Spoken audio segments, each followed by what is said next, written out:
go ahead and have a listen. That's the sound of the Mercedes-powered Sauber C9 right there.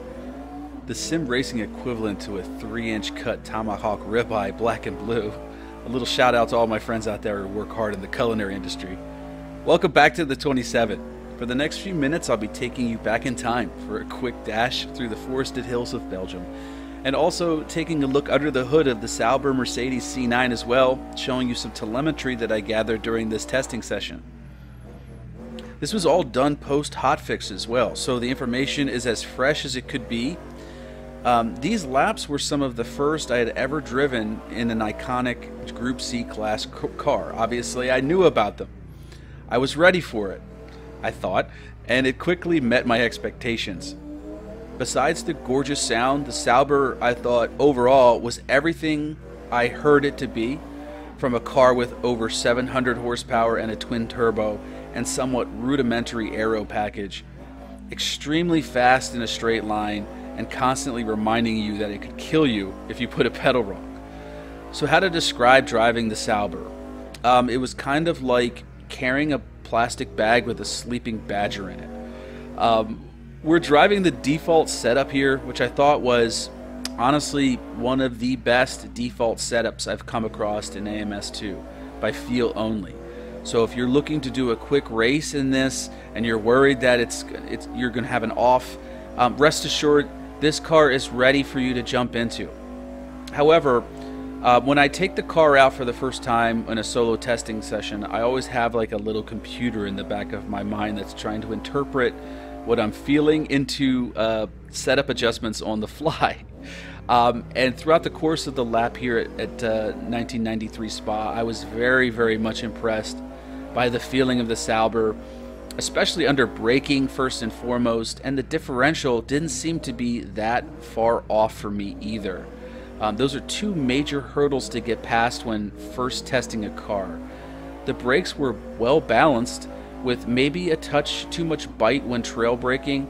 It really wanted to turn in as soon as you had the thought about thinking about turning it in.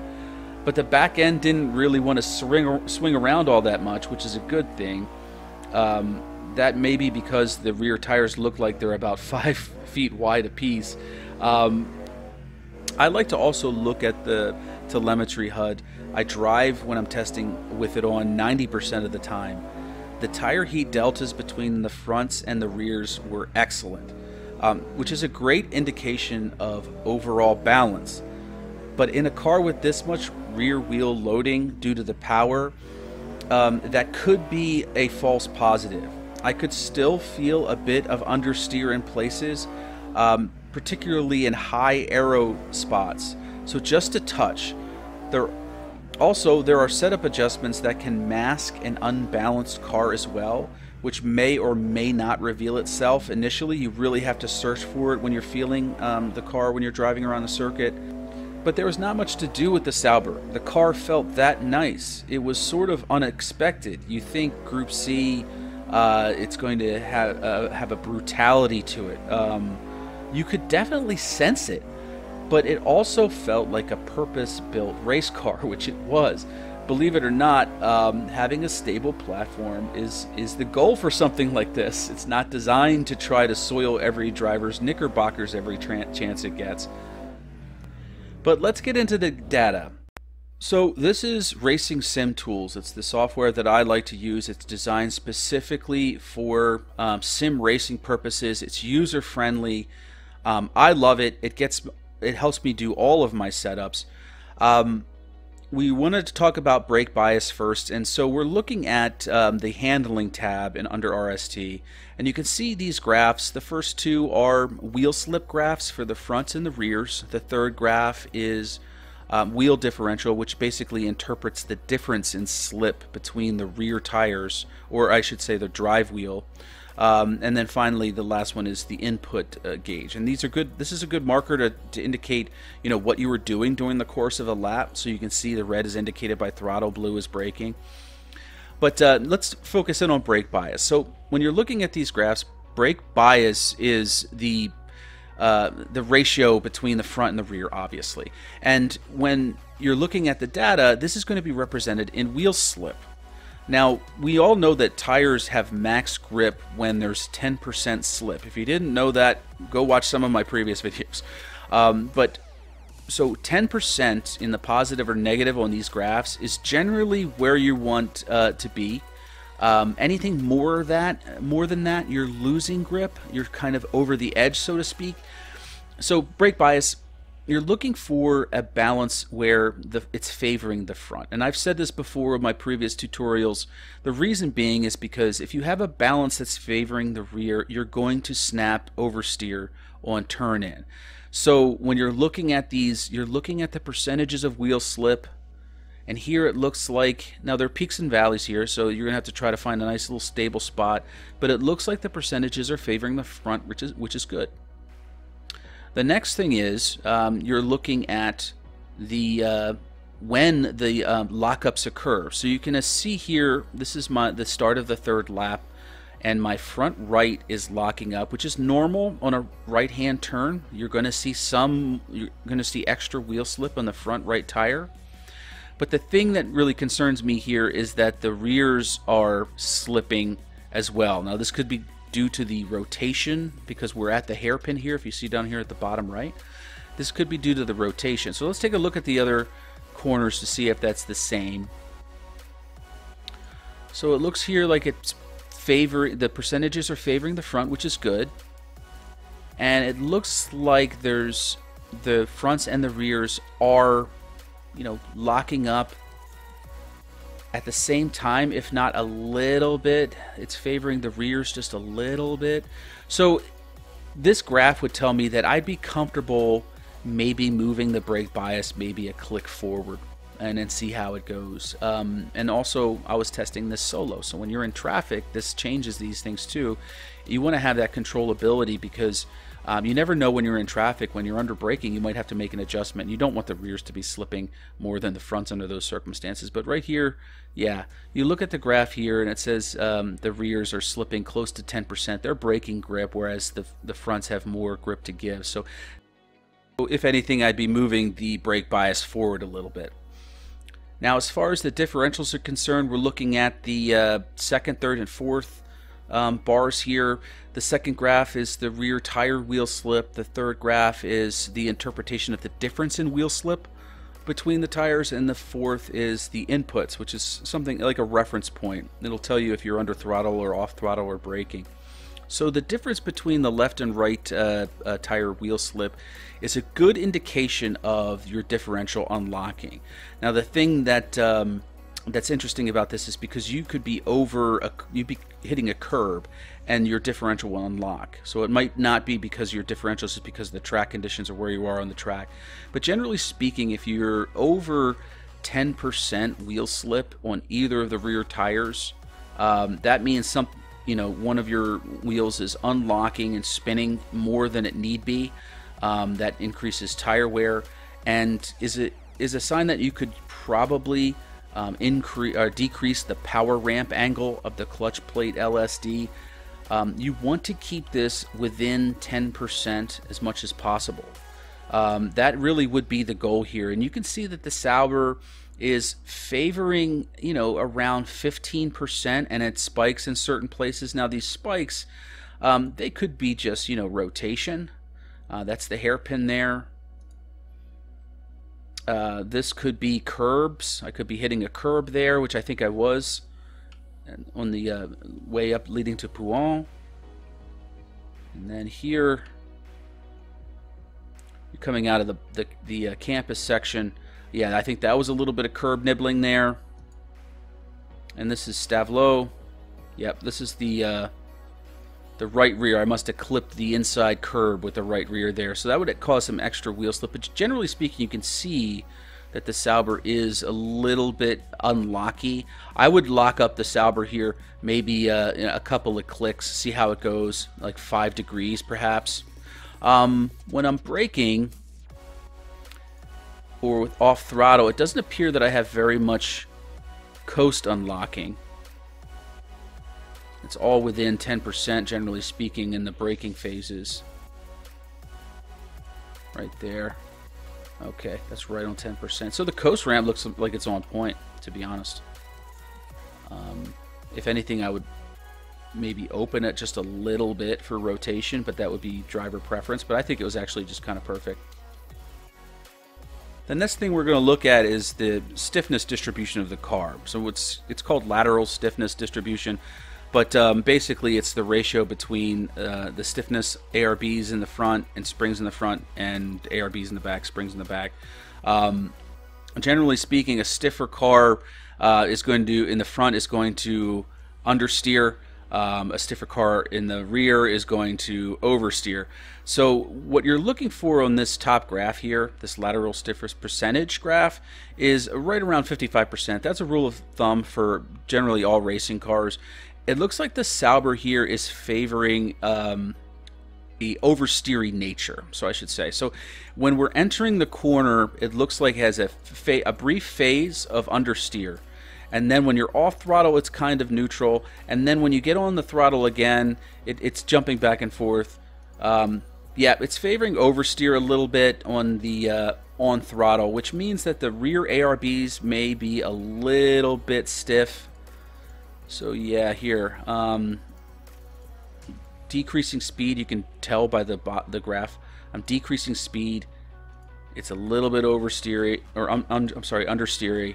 But then as soon as I put on the power, it drops. So that looks like I need to soften up the rear somehow, springs or ARBs. All right, moving right along, we're going to go into one of my favorite graphs, and this is damper histograms. This is pretty complicated to look at, but it's pretty simple when you get used to it. So the left, these graphs represent the tires. So we have the left front here, the left rear, the right front, right rear. Now this reference point right down the middle is called the zero node. That's important because anything to the left of the zero node means it's dealing with the rebound. Anything to the right of the zero node means it's dealing with the bump. The Sauber C9 does not have a four-way damper system. It only has a two-way, so you're just dealing with slow bump dampers. And generally speaking, slow bump dampers they're called low speed because they're dealing with chassis roll. You're looking at, the 50 millimeters per second, 40-50 millimeters per second. That's generally the slow damping range. Anything out here on the outskirts of town, so to speak, that's all high-speed damping. It looks like the high-speed damping is actually pretty good, even though it doesn't have four-way damping. But let's get back to the slow speeds, which is the important aspect of this. It looks like the Sauber is favoring rebound on all four tires, mostly on the front, actually. The higher these bars in the slow speed region and the rebound means the stiffer. So it means that the front left rebounds are stiffer in relation to the front left bump. Same here, front right rebound is stiffer in relation to the front right bump. So what I would do here is maybe reduce the front left rebound and the front left rebound and the front right rebound. Reduce them both, and then also increase maybe the bump on the front left and the front right. The rears look generally good. I think if you maybe did a click less rebound on each of the rears, you'd probably be favoring bump under those circumstances, the way these things work. But generally, I think that's pretty good. So the dampers seem to be very well implemented for the C9. Just a minor adjustment here or there. The next thing we're going to be looking at is the gearing tab, and this is really, really cool because you can gain a lot of time here. At the bottom right-hand corner, you can see the engine power curve. Now this is all horsepower, it's not torque. But you can see that the Sauber's power curve is right around, I would say, generally speaking, 6,000 to about a little over 7,000. So when you're shifting, you would want to keep in mind that if you go over 7,000 RPMs, it's going to drop off. The horsepower is going to drop off. But generally, I think you're going to be okay around 58, 5,900 to about 7,000, and maybe just a touch over. That's what you would want to be. There's what you would want to be shifting, and you want the gears to kind of fall into place here. And you can see that, you know, I'm shifting here in the 4th and 5th gears, right around 55, which is okay. That's all right. It's actually right there. But you can also tell in the graph that the 3rd gear, I'm shifting into it maybe a little bit. We're holding on to it a little bit too much. That could be track based. You know, I could just be in lower gear while going around a corner and just gradually feeding the power. It just could be the nature of Spa. Who knows?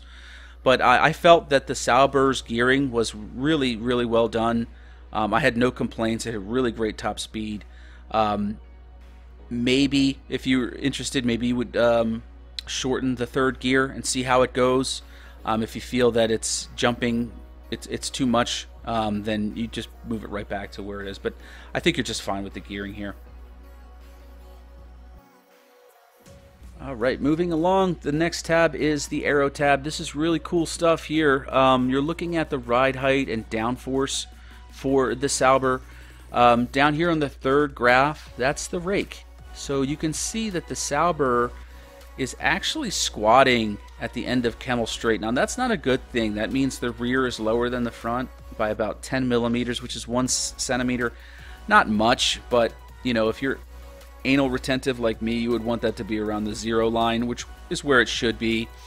And the center of pressure here, the bar here, this is interesting because if you're pushing, say you're pushing a car down with your, you know, you're a giant and you're pushing a car down with your left hand on the rear and the right hand on the front. The center of pressure is telling you, you know, which hand you're pushing down more on. So if you're pushing the rear down more, the center of pressure is going to be in the 70s, 80s, 90s. If you're pushing on the front more, it's going to be like in the 50s, 40s, 30s. So here we can see that the Sauber is favoring rear downforce, which would also help to explain why there's some squatting going on down Kemmel. So there is some work to be done here on the Sauber Aero package wise. You could either increase the front downforce to get that balance out or decrease the rear downforce. It's really up to you there. The last tab we're going to look at is the Run tab. Now the Run tab, I love this tab.